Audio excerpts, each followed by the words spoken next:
Hi everyone, आप सभी का स्वागत है। दोस्तों तो देखते हैं जब से आंसर की आई है हमारी एएलपी सीबीटी 2 की काफ़ी टाइम हो गया आंसर की आए हुए। तो उसमें देखते हैं कि क्या क्या स्कोर बना है, कैसे विवादित हुआ है, जो कुछ हुआ है और उसमें क्या होना चाहिए और क्या होना नहीं चाहिए। इसे देखते हैं। हमारा सीबीटी 2 का एग्ज़ाम जब हुआ था तो उसमें दो सेक्शन आए थे, part A and part B.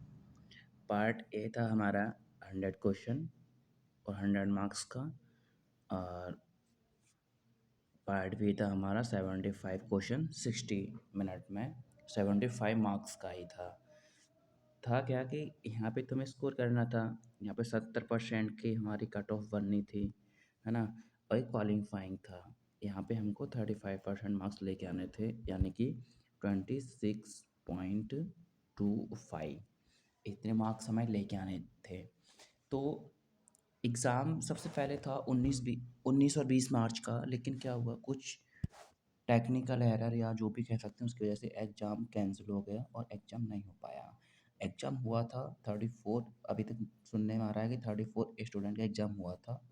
वो अंडमान निकोबार के थे, इधर साइड के नहीं थे हमारे। इसका मतलब 19 तारीख को एग्ज़ाम हुआ था, राइट। 19 तारीख को एग्ज़ाम हुआ था, उससे पहले एग्ज़ाम नहीं हुआ था। तो अब हमको ये देखना है कि पार्ट ए में तो आरआरबी ने पार्ट ए नहीं, सारा का सारा नोटिफिकेशन का मना कर दिया, आरआरबी ने नोटिफिकेशन नहीं लेंगे। लेकिन दोबारा जो नोटिफिकेशन आया है तो उसमें नोटिफिकेशन को लेकर कुछ मेंशन नहीं करा है आरआरबी ने। तो इस अब स्टूडेंट और टीचर्स का क्या मानना है, क्या होना चाहिए क्या नहीं होना चाहिए। तो स्टूडेंट और टीचर्स बोल रहे हैं कि पार्ट ए का चलो ठीक है, वहाँ से मेरिट बनेगी, कोई दिक्कत नहीं है, आप नोटिफिकेशन मत करिए। लेकिन पार्ट बी में तो आप एटलीस्ट नॉमिनेशन करिए। क्यों करिए पार्ट बी में नॉमिनेशन, ये देखते हैं हम। क्योंकि हम देखते हैं कि पार्ट बी में सारी ट्रेडें बैठी हैं, इसमें फिटर भी बैठा है, इलेक्ट्रिशियन भी बैठा है ना, डीजल मैकेनिकल भी बैठा है ना, सारे डिप्लोमा वाले बंदे भी बैठे हैं। अब ट्रेड वाइज तो वैकेंसी है नहीं है, सभी को समान वैकेंसी हैं। तो किसी का 2 तारीख को एग्ज़ाम हुआ है ना, राइट। किसी को ये शिफ्ट वाइज एग्ज़ाम हुआ था, किसी को 2 की फर्स्ट में हुआ है, किसी की 2 की सेकंड में हुआ है ना, 6 की फर्स्ट में, 6 की सेकंड में और 19 की फर्स्ट में। मान लीजिए कि आपकी ट्रेड है हमारी क्या, फिटर। तो सभी में अब पेपर का लेवल समान तो हो नहीं सकता। किसी शिफ्ट में पेपर का लेवल थोड़ा अप होगा, किसी में डाउन होगा। तो इसमें क्या, अगर आप नोटिफिकेशन नहीं करेंगे तो किसी भी एक शिफ्ट का पेपर हार्ड आ गया तो वो शिफ्ट तो ईज़िली आपने एलिमिनेट कर दिया एग्ज़ाम में से।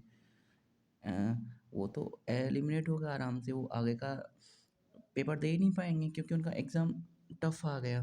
और किसी शिफ्ट का मान लीजिए एग्ज़ाम ईज़ी आ गया, जैसे इस शिफ्ट का ईज़ी आ गया, तो इसके तो मैक्सिमम बच्चे सेम ट्रेड के क्वालीफ़ाई कर जाएँगे और आगे उनका मौका बन जाएगा।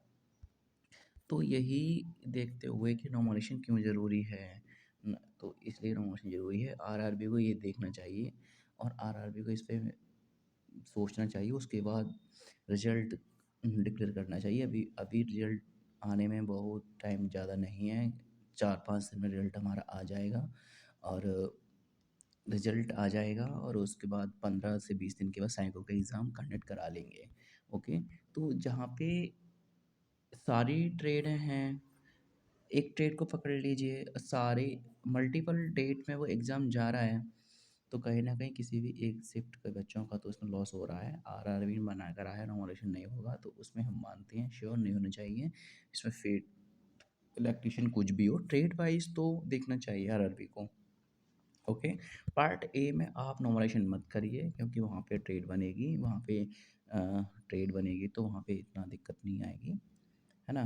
पार्ट ए में नॉमिनेशन मत करिए, लेकिन पार्ट बी में नॉमिनेशन करिए। वहाँ पे क्या है कि कुछ बच्चों का उसमें इक्वलिटी के आधार पे एग्ज़ाम नहीं हो पा रहा है। इक्वलिटी के आधार पे कैसे हम देख सकते हैं कि इक्वलिटी के आधार पे कैसे, जैसे कि सेम ट्रेड है, मल्टीपल शिफ्टों में एग्ज़ाम हो रखा है, तो कहीं न कहीं पेपर का लेवल बेटा डाउन रहेगा, सॉरी अप रहेगा, कहीं पे डाउन रहेगा। तो वहाँ पे डाउन है, वहाँ तो मैक्सिमम बच्चे क्वालीफाई कर रहे हैं, जहाँ अप है तो वहाँ नहीं कर रहे हैं। अब कैसे, अब देखते हैं। एक स्टूडेंट का मार्क्स ये है जिन्होंने पार्ट ए में 100 क्वेश्चन से इन्होंने करा है, 95 अटेम्प्ट करे हैं।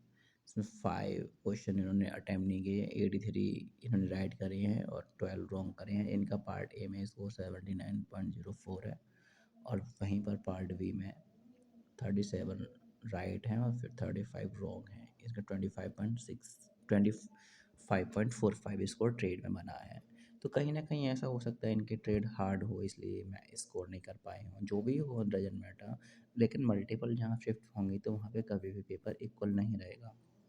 किसी भी शिफ्ट का पेपर अप रहेगा तो किसी भी शिफ्ट का पेपर डाउन रहेगा। ओके, तो यही बताना चाह रहा था मैं। और आप क्या कर सकते हैं भैया आप इसके बाद? तो भैया आप एक काम कर सकते हैं, आप अपने टीचर को इन्फॉर्म कर सकते हैं कि सर ये ऐसे ऐसे हमारे साथ हेल्प करिए, जो बच्चे 25